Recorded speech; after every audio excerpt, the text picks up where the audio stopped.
Hello hello hello hello hello, কি হালচাল সবার, কি খবর? তো আজকে হচ্ছে আমরা চলে এসেছি নিট অ্যাসপিরেন্টদের জন্য, যারা অলরেডি নিট দেওয়া হয়ে গেছে তাদের জন্য, যারা অলরেডি কাউন্সিলিং এ বসতে চলেছ তাদের জন্য, যে বেস্ট টপ আমাদের কাছে যে top 5 medical college, private medical college West বেঙ্গলে যেগুলো আছে সেগুলো সম্পর্কে আজকে আমরা ডিসকাশন করতে চলেছি।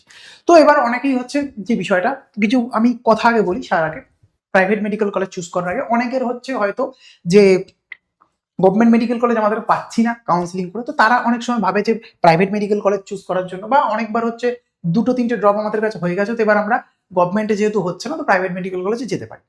প্রথমে বলে রাখি, প্রাইভেট মেডিকেল কলেজে কিন্তু ফি স্ট্রাকচারটা অনেক হাই, ঠিক আছে, অনেকটা কম্পারেটিভলি হাই। গভর্নমেন্ট মেডিকেল কলেজে যেখানে খুবই অল্প খরচে আমরা পড়াশোনা করতে পারি, সেখানে কিন্তু প্রাইভেট মেডিকেল কলেজে কিন্তু অনেক হাই একটা ফিস লাগে। প্রায় আমি যদি বলি মানে প্রায় 60 লাখ থেকে হয়তো স্টার্টিং, কিছু কিছু জায়গায় 1 কোটি, কিছু কিছু জায়গায় 1.5 কোটি পর্যন্ত চলে যায়। অবশ্যই সেটা নিটের মার্কস এর উপর ডিপেন্ড করে সে কত টাকা তার ফিস হবে না হবে। তো একটা হিউজ ইনভেস্টমেন্ট সেখানে হয় পুরো এই মেডিকেল ডিগ্রিটা পাওয়ার জন্য। এবার অনেকে তার জন্য হচ্ছে বাইরের কান্ট্রিতেও যাওয়া পছন্দ করে, ঠিক আছে, এই বিভিন্ন দেশ আছে, রাশিয়া, ইউক্রেন, কেউ কেউ বাংলাদেশেও যায় এরকম পারচেস করার জন্য। এবার সবার আগে যেটা ইম্পর্টেন্ট কথা, সেটা প্রাইভেট মেডিকেল কলেজ চুজ করার আগে যেহেতু একটা হিউজ খরচার ব্যাপার আছে, রিটার্ন অফ ইনভেস্টমেন্টের কথাটা প্রত্যেকে চিন্তা করে রাখা উচিত। আমি এত টাকা ইনভেস্ট করবো, আফটার এমবিবিএস ডিগ্রি পাওয়ার পর আমি কি পরিমাণ সেখান থেকে ইনভেস্টমেন্টের পর রিটার্ন পেতে পারি, সেই জিনিসটা যেন প্রত্যেকের মাথায় একটা থাকে। দ্বিতীয় কথা আমি বলবো, ফ্যামিলির উপর প্রেশার ক্রিয়েট করে হিউজ পরিমাণ পয়সা দিয়ে কেউ করিস না, যে মানে এত পরিমাণ পয়সা ইনভেস্ট করার জন্য ফ্যামিলিতে প্রেশার ক্রিয়েট করিস না। বা হচ্ছে প্রচুর পরিমাণ লোনের বোঝা নিজের ওপর নিয়ে নিস না, যে 60 লাখ, 70 লাখ, 80 লাখ, 1 কোটি টাকার লোন একটা পারচেস করে নিলাম, ঠিক আছে, হ্যাঁ লোন হয়তো পাওয়া যায় না সবসময় সব ক্ষেত্রে, বাট যারা লোন পেয়ে যাচ্ছিস, লোন পেয়ে সেটাকে বা কোনোভাবে বাড়ি বন্ধক রেখে গয়না জমি এই সমস্ত কাজ কিন্তু করিস না। কারণ তার রিটার্ন অফ ইনভেস্টমেন্টের কথা বারবার করে বলছি, চিন্তা করে। ফিনান্সিয়াল কন্ডিশন খুব ভালো আমার, আমি এত টাকা দিয়ে অ্যাফোর্ড করতে পারবো, ওয়েল অ্যান্ড গুড। বাট এইটা বললাম ফ্যামিলির উপর প্রেশার ক্রিয়েট করে বা হচ্ছে প্রচুর লোনের বোঝা বানিয়ে যেন প্রত্যেকে কেউ এই জিনিসটা করিস না, এটা আমার পার্সোনাল সাজেশন। তো স্টার্ট করা যাক। আমাদের কাছে টপ বেস্ট 5 হচ্ছে, টপ 5 বেস্ট আমাদের কাছে প্রাইভেট যে কলেজ আছে ওয়েস্ট বেঙ্গলে, সেগুলো সম্পর্কে এক এক করে আমরা ডিসকাশন করি। তো ফার্স্ট হচ্ছে আমাদের কাছে যেটা আছে সেটা হচ্ছে কি আছে, KPC medical college and hospital. যথেষ্ট পুরনো মেডিকেল কলেজ এটা, ঠিক আছে, মেডিকেল কলেজ এবং হসপিটাল প্রাইভেট মেডিকেল কলেজগুলোর মধ্যে, এবং এটার কিন্তু যথেষ্ট সুনামও আছে, ঠিক আছে। এবং এখানকার কি হচ্ছে, লোকেশন হচ্ছে আমাদের কাছে কলকাতাতে লোকেশন। আরেকটা কথা বলি, প্রাইভেট এবং গভর্নমেন্ট কলেজের মধ্যে একটা ব্যাপার থাকে, অনেক সময় প্রাইভেট কলেজে কিছু গভর্নমেন্ট সিটও থাকে, ঠিক আছে, কিছু পরিমাণ তো গভর্নমেন্ট সিট, সেখানে কিছু টাকা দিয়ে হয়, মানে খুব অল্প টাকা নয়, একটা অ্যামাউন্ট দিতে হয়, মানে অত টাকা নয় প্রাইভেটে যেটা দিতে হয়, বা গভর্নমেন্টে যত কম দিতে তত টাকা নয়, একটা মাঝামাঝি জায়গায় দিতে হয়। তো সেই হিসেবেও তাদের জন্য আমি বলছি সমস্ত কলেজ, ঠিক আছে। তো সেখানে কি হচ্ছে, KPC medical college and hospital, যেটা লোকেশন হচ্ছে আমাদের কাছে কোথায় আছে, কলকাতায়। হোয়াই চুজ ইট, কেন এটা চুজ করবো? প্রথম কথা, বেস্ট রেপুটেশন, এবং প্রাইভেট কলেজের জন্য আছে ওয়েস্ট বেঙ্গলে রেপুটেশন ভালো। এক্সেলেন্ট পেশেন্ট ফ্লো, পেশেন্টের প্রচুর আনাগোনা থাকে, কারণ পেশেন্ট যত বেশি থাকবে তত বেশি এক্সপিরিয়েন্স স্টুডেন্টদের বাড়বে, এবং এক্সপিরিয়েন্স ফ্যাকাল্টি আছে। গুড পিজি এনভায়রনমেন্ট, পিজি মানে আফটার পোস্ট গ্রাজুয়েশনের যে এক্সপিরিয়েন্স, অর্থাৎ এমডি বা এমএস এর, তার এনভায়রনমেন্টও এখানে খুব ভালো। তো আমাদের কাছে কেপিসি গেল। এরপর হচ্ছে আমাদের কাছে আছে আইকিউ সিটি মেডিকেল কলেজ, যেটা হচ্ছে আমাদের কাছে কোথায় আছে, দুর্গাপুরে অবস্থিত। দুর্গাপুরে আরো একটা কলেজ নিয়ে আমরা আলোচনা করবো, আসছি, ঠিক আছে। এমন নয় যে আমি 1 2 3 4 5 বলছি, এটাই 1 2 3 4 5, ওভারঅল 5টার কত কথা বলছি। এবার র্যাঙ্কিং এটা কিসের ভিত্তিতে করবো সেটা আমি বলে দেবো।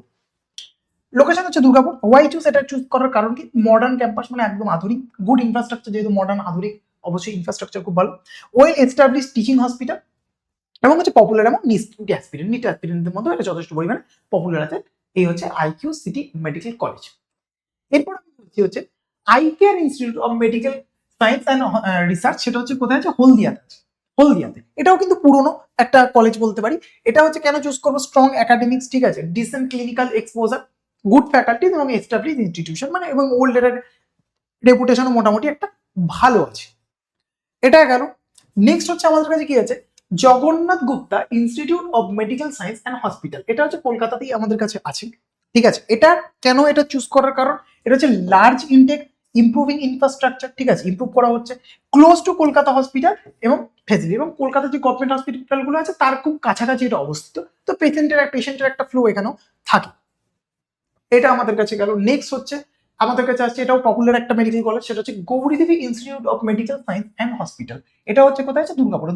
দুর্গাপুরে দুটো মেডিকেল কলেজ সম্পর্কে আমরা আলোচনা করলাম।